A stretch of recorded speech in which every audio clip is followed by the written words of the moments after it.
Welcome back to the second half of Weaponized News with your hosts, Stuart Webb and Sam Chaney. Sponsored by Paul the Pig Willingham of Pillar Financial. And now, back to Weaponized News. Yes, welcome back to Weaponized News. I'm your host, Stuart Webb, along with my co-host, Sam Chaney, and Woody Pena in the studio. Folks, the first hour, you might have heard some technical issues that we had with our Skype. Apparently, it just doesn't work. Nope. So we've been kind of dealing with that for a little bit. So The power to that, don't want us to do But it. honestly, the first hour, if you were listening, we had two guests on that really, they're doing great work, and we've got another one on the line with us for the second hour. He's been on the show before. He gets real fired up, folks, so beware. So if you can't handle it, you should probably turn down the radio and bury your head in the sand. But we have Paul Wesley on the line, also known as Truth Chaser. He's an activist from Philadelphia and does a lot of great work exposing the corporate-controlled media, etc., all things liberty. So, Paul, thank you for joining us on Weaponized News. Hey, Stu, thanks for having me on, and Woody, and, of course, Sam. What's up, guys? How's it going?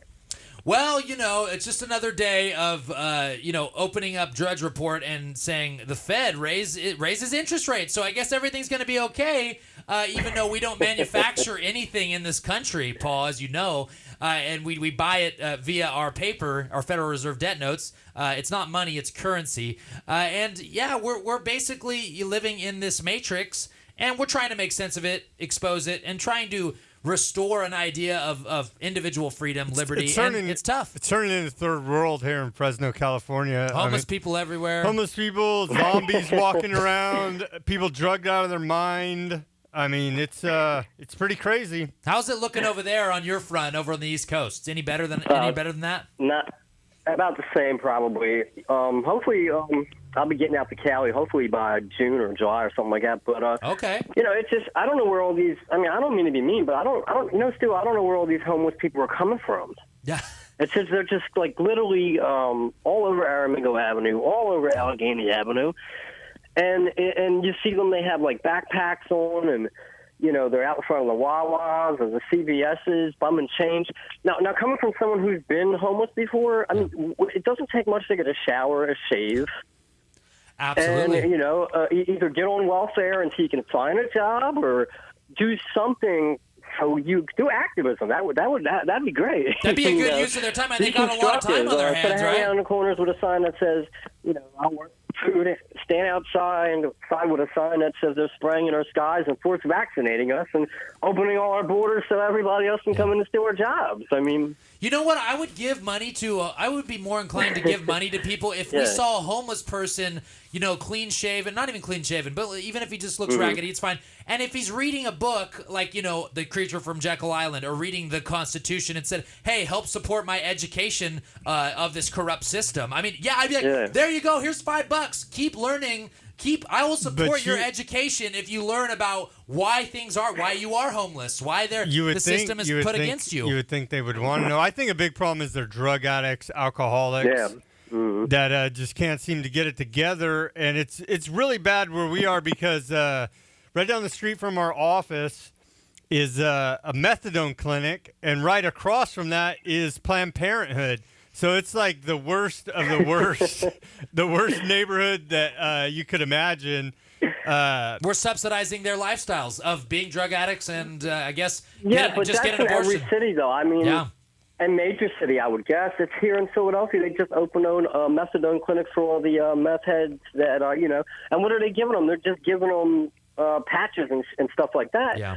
That's you're just substituting one addiction for one that still gives you the addiction, but keeps you from literally shooting up heroin. I guess you know what I mean. Yeah. So. My thing is this, and this is coming from someone who's been homeless before. I was homeless in Vegas when I was exposed in the media in Vegas and doing videos in Vegas. And no excuse. Either A, you're a drug addict, or B, you are completely insane. Now, I can feel a little empathy for people who just mentally aren't right in the head. Yeah. And they're just homeless. But there's no excuse for being homeless. And people say, well, you're uncompassionate, you're unempathetic, Paul, whatever. I'm not. I've been there. Yeah. You've done it. You've done it, choice. And you know, when I was homeless in Vegas, I was doing videos cleaning my clothes in the shelter in the Salvation Army because I chose not to ask for money, because I chose to, you know, if you're going to be about the people, then live it. And I traveled, and, you know, a lady had a check. I met her at the hotel. She's like, here's a $2,000 check. You're sleeping in the homeless shelter or the Greyhound. I'm like, no, I don't want it. I want to do this myself. Yeah. And it was the best thing that ever happened to me. But honestly, you have a choice, and it's a shame because they're just I wouldn't even call them homeless. These drug addicts, alcoholics, meth heads, they're all, you know, populating the cities. Yeah, you know what? It is a choice. We cannot take away any responsibility that they need to. Look, if we believe that people own their own bodies, I mean, you have to be responsible for your own actions, and that's what being an individual is all about. I mean, I'm not making that decision for that person to be homeless, so it still is a choice. To me, it's a sign of the times, right? Yeah. Because it seems like it's just getting worse and worse and worse, and you're seeing more of these people, and it's like, are these lost souls? What I mean, yeah. Do they have any kind of drive to do better in life? And like you said earlier, you know, it's not that hard to get a shower and shave and get it together somewhat. Maybe you have to get on government assistance, whatever. Figure it out so you're not out there on the corner freezing your butt off begging for money. And there's also been a lot of cases where a guy will be dressed up like a homeless guy in a tore-up suit and then turn around and get donations all day and jump in his Mercedes and drive off. You know what I mean? So some of this could be scams, but it makes the government look real bad here in Fresno, California, because the homeless people are all the way on the rich, quote, rich side of town, up in the nice shopping centers, and the government's saying, oh, we took care of all this. And the government here, the city government, what they did is they went and they bulldozed all the homeless camps. So these people really didn't have anywhere else to go. That's true, City. They were contained. Well, yeah, I mean, they didn't. They did that with the Occupy movement in Philadelphia, and I mean, yeah, granted, you have a point. They had the tents, and they really had nowhere else to go. But it's about self-empowerment. They don't want to will into existence to get off their butts and get a job. Yeah. You know what we ought to do? We ought to do in Philly and maybe in Fresno too. Operation Save the Homeless, where we just get a bunch of truth documentation and papers and hand them out to all the homeless people. Yeah, and say, wake up, here's wake the your hell way up. out. You know what I mean? Because, you know, yeah, you may be on drugs. Yeah, you may be homeless. Yeah, you may be this. Yeah, you may be that. But hey, look, you hate the system. The system's holding you down. Here's a way to give it back. Give it to the system. You know. Yeah, absolutely. Inspire them to do better. Save the homeless, or free the homeless, we'll call it. Free the homeless. Of course, I don't know if they'll have a DVD player. If we gave them some DVDs, I don't know where they'd play. But you know what?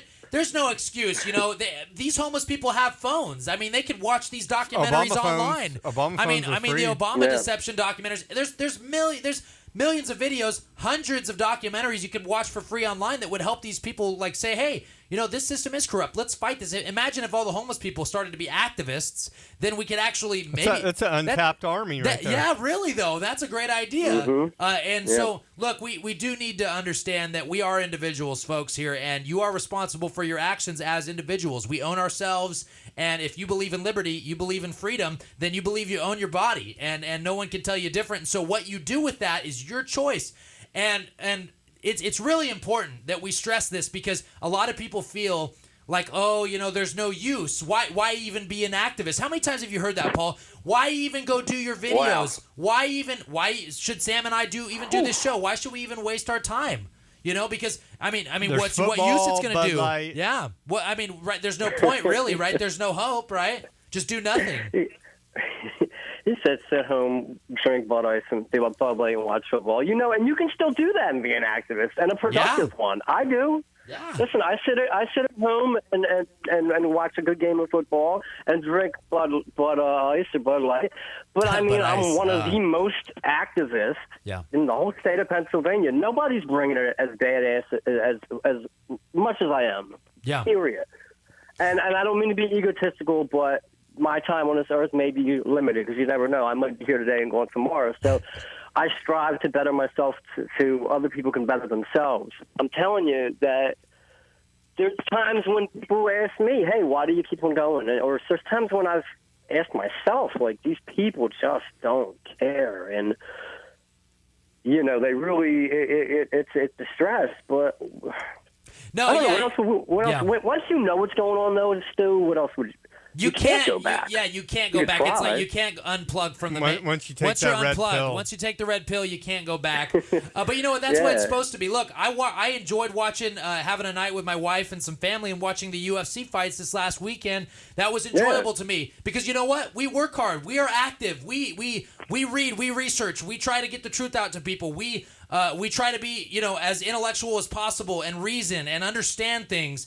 We're not just sitting on our ass all day. And so, you know, we should be allowed, we should get a pass like, hey, I want to go enjoy this UFC fight. That's not a problem at all. It's the people that will not fight tyranny at all. Will not fight tyranny. There's a lot of grown men in this country that is their life as professional sports, college sports. I mean, they know everything about every sports team, game, basketball, football, baseball, fighting, everything. They know every stat about it, all the players, but they don't know the first thing about who's your mayor. Or what the First Amendment is. Most of them don't know what the First Amendment is. Most cops don't even know what the First Amendment is. They probably couldn't recite all the 5 rights that we have in the First Amendment. And so there's a big divide there. Most cops who do know what the First Amendment don't even uphold it anyway. Exactly. Very good point. Very good point. You know, I mean, and God forbid if anyone deserves a pass, like Stu said, we do. I mean,